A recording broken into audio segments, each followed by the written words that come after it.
Fala aí galera, meu nome é André Corel, bem-vindos a mais um vídeo do meu canal. Antes de mais nada, pedir para vocês se inscreverem aí no canal, deixarem o seu like e compartilhar esse vídeo nos seus grupos de WhatsApp, Facebook e redes sociais em gerais. É muito importante para me ajudar aí no algoritmo do canal. Se quiser deixar o dislike, se quiser deixar um comentário aí, uma crítica, um elogio, é sempre bem-vindo aí a participação de vocês e ajuda muito aí a desenvolver o canal, a melhorar a interação com vocês é sempre muito importante.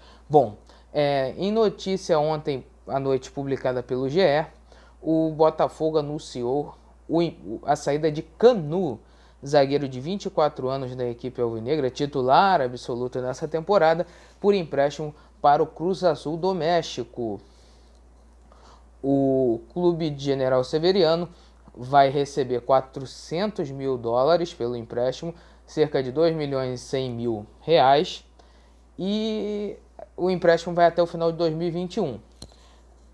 No final de 2021, o Cruz Azul, exercendo o direito de compra, vai pagar mais 4 milhões de dólares, cerca de 22 milhões de reais. Então, o valor da venda aí gira em torno de 4 milhões e 400 mil reais.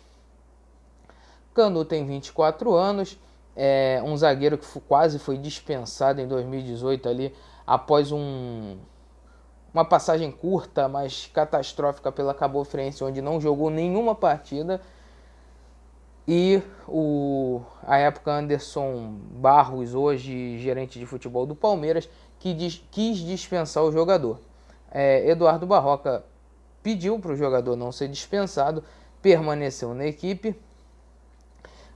Ano retrasado, em 2019, fez bons jogos, não foi titular, o titular da zaga era o Gabriel. Em 2020, acabou conseguindo ganhar a posição no clube, onde se destacou durante a temporada de 2020 e 2021. Hoje o Cano vai indo embora. O valor pode ser considerado baixo, mas assim, o Canu já tem 24 anos. Geralmente os clubes da Europa contratam jogadores até os 23 anos. E quanto mais o tempo passasse, mais o mercado do Canu ia ficar mais curto, um mercado menor. O Canu vai para o México. O México é um país que tem um campeonato bem forte, uma liga bem forte. O futebol mexicano em geral paga bem. E vai ser bom para o Botafogo aí, que vai conseguir fazer dinheiro novo. O presidente do Botafogo, do César Melo, havia negado que iria emprestar o jogador. Porém, o Cruz Azul aí deu uma melhorada na proposta e o Botafogo acabou aceitando. Essa informação da venda do Canu foi dada pelo GE. E na reportagem do GE também dizia que o presidente do Sérgio Melo afirmou que vai tentar colocar gatilhos no contrato para essa venda ser maximizada. Ou seja, Canu jogou 50% dos jogos do Cruz Azul na temporada como titular, mais 1 milhão de dólares. Canu fez 10 gols, mais meio milhão de dólares. Canu foi convocado para a seleção, mais 2 milhões de dólares. Isso vai ser importante, porque se o Canu se destacar, o Botafogo talvez consiga fazer uma grana melhor. Vai fazer falta. Hoje o Botafogo, como opção, só tem o Rafael Foster, né? Que, venhamos e convenhamos, veio para ser titular, mas não vai jogando no mesmo nível do Canu. E o outro que pode sair, tem até algumas propostas aí, mas nada ainda em papel oficial chegou ao Botafogo, é Marcelo Benevenuto. Por enquanto é o melhor jogador do Botafogo na temporada. Podemos afirmar isso aí, foi o Canu, e ele vai indo embora, vai fazer falta, já vai embora já em janeiro. Não vai esperar o término do Campeonato Brasileiro. Então é isso, o Botafogo vai perder aí seu melhor zagueiro, o melhor jogador na temporada. Outra notícia aí que saiu na noite de ontem foi a confirmação da contratação de Eduardo Freeland para ser o novo diretor de futebol da equipe do Botafogo.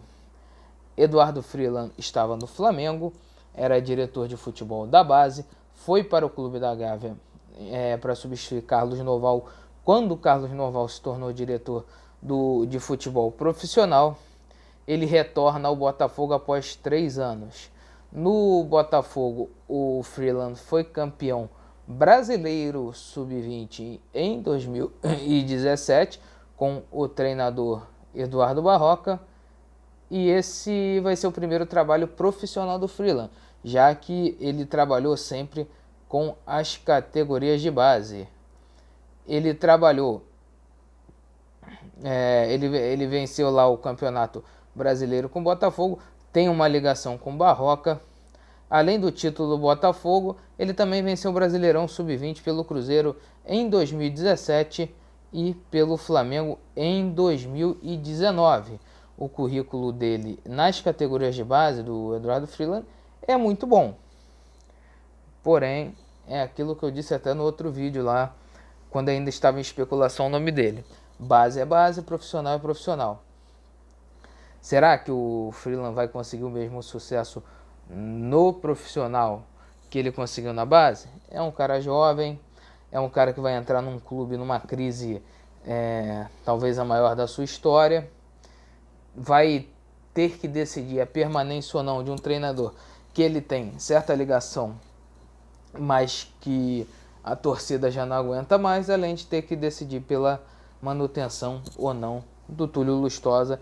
Então é isso aí, Eduardo Freeland é o novo diretor de futebol profissional do Botafogo. Agora vamos falar sobre o Fluminense. Se o Botafogo tem jogador saindo, o Fluminense também tem. Marcos Paulo, jogador revelado nas categorias de base do Fluminense, que teve seu contrato encerrado, pode estar de saída do tricolor. Uma reunião no fim de semana talvez cele o destino do atleta. O Marcos Paulo tem uma proposta do Atlético de Madrid e uma proposta do Parma. Porém, o jogador, por ter carinho, por ter gratidão à equipe tricolor, por ser cria de Xerém, não quer deixar o Fluminense sem compensação financeira. O jogador, o Parma, ofereceu uma compensação financeira para o Fluminense inicialmente e até dobrou o valor. O Atlético de Madrid, por enquanto, não ofereceu nada. O jogador quer dar essa moral à equipe do Fluminense, mas ele já disse que vai escolher o que for melhor para ele. E a proposta que agrada ainda ao jogador é a do Atlético de Madrid. Bom, o presidente Mário Bittencourt do Fluminense tem tido muitas glórias aí na sua administração. Está numa boa colocação na tabela, está, na medida do possível, pagando as contas, amortizando dívidas, mas em relação à gestão de jogadores, ele tem sido um desastre. Primeiro foi na saída de Evanilson, foi para o Porto e o Fluminense recebeu 30% do valor, porque o dono da Tombense, o Eduardo Duran, quis dar o dinheiro para o Fluminense, não tinha obrigação nenhuma, acabou dando a grana aí para o tricolor, ajudando o tricolor sem ter obrigação. Dessa vez aí o Fluminense está contando com a boa vontade dos representantes Marcos Paulo para poder receber alguma coisa. Então essa é a notícia do Flusão. Marcos Paulo pode estar de saída, propostas de Parma e Atlético de Madrid. Flamengo vence o Palmeiras por 2-0, fica a 4 pontos do Internacional e entra de vez na briga pelo título brasileiro. A equipe rubro-negra, com um gol contra de Luan e um golaço de PP, venceu a equipe do Palmeiras por 2-0 na noite de ontem. O Flamengo vinha numa crise, Rogério Ceni balançando, mas 2 vitórias consecutivas para Goiás e para Palmeiras fizeram o time do Flamengo recuperar a confiança. Outro detalhe dessa vitória é que a torcida se apega aí no caso de 2009, onde após uma vitória contra o Palmeiras, o Flamengo arrancou para o título brasileiro, culminando no último jogo contra o Grêmio dentro do Maracanã lotado. com um gol de David Braz, aquele time que tinha Adriano Imperador, Wagner Love, Petkovic.